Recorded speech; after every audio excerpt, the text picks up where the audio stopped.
சிறு சேமிப்பு.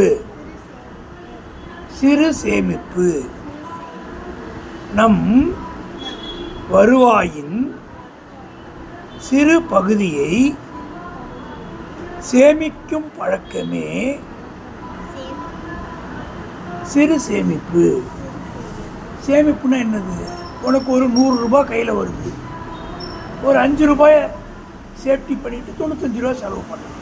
ஒரு சின்ன அமௌண்ட்டையாவது பாதுகாப்பாக வச்சுக்கணும். அப்போ மாதம் 5 ரூபா சேர்த்தனா ஒரு வருஷத்துக்கு 60 ரூபா சேர்த்தணும். அப்போ வருமானத்தில் ஒரு பகுதி சேமிக்கணும், ஒரு பகுதியை சேமிக்கணும். ஏன் சேமிக்கணும்? சேமித்தா என்ன லாபம்? ஆபத்து உதவும். இன்றைக்கி நீ காசு சேர்த்து வச்சேன்னா, இப்போ எறும்பு இருக்குது, நிறையா நெல்லெல்லாம் கொண்டு சேர்த்து வைக்க, அதுக்கு வேறு ஒரு காலத்தில் அந்த பொருள் ஈட்ட முடியாதப்ப அதை வச்சு சாப்பிடும். அந்த மாதிரி நம்ம பாதுகாப்பாக பணம் சேமித்து வச்சா ஒரு நெருக்கடியான நேரத்தில் அந்த பணம் நமக்கு உதவும். நம் வருவாயின் சிறு பகுதியை, சிறு பகுதினா ஸ்மால் பார்ட், ஃபுல்லாக சேமிக்க முடியாது, சேமிக்கும் பழக்கமே சிறு சேமிப்பு எனப்படும். சிறு சேமிப்பின் பயன்களை பற்றி இக்கட்டுரையில் காண்போம்.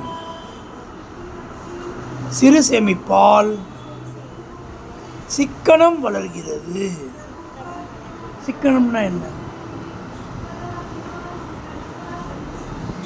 தேவையில்லாத வாங்க அவாய்ட் ஆகும். இப்போ ஒரு நோட்டு உங்கள்கிட்ட எழுதுகிற நோட்டு, எல்லா பேஜும் எழுதினா காசு வேஸ்ட் ஆகாது. ஒரு பேஜ் எழுதி ஒரு பேஜ் எழுதாமல் அப்படி பண்ணால் சீக்கிரம் நோட்டு தீர்ந்துடும். திரும்ப நோட்டு காசு கொடுத்து வாங்குற வீண் செலவு. அப்போ சிக்கனம்னா என்ன? தேவைக்கு வரைக்கும் செலவு பண்ணுறது தான் சிக்கனம். சிக்கனமாக செலவு பண்ணால் என்ன? ஒரு வீட்டில் 2 பேர் இருக்காங்க, கொஞ்சமாக சாதம் வடித்தா வேஸ்டேஜ் ஆகாது, சாப்பிடணும். சிக்கனம். சிறு சேமிப்பு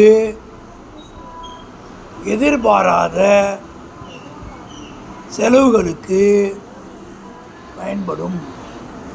எதிர்பாராத செலவுன்னா என்னது? இப்போ நான் இருக்கேன், திடீர்னு எனக்கு உடம்பு சரியில்லை, டாக்டர்கிட்ட போகணும். பணம் இல்லாமல் டாக்டர் பார்ப்பாரா? பார்க்க மாட்டார்.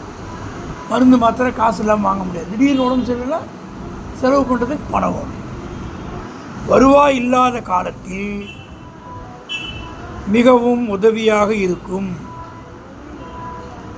வருமானம்னா என்னது? சம்பாதிக்கிறது. அது இல்லைன்னா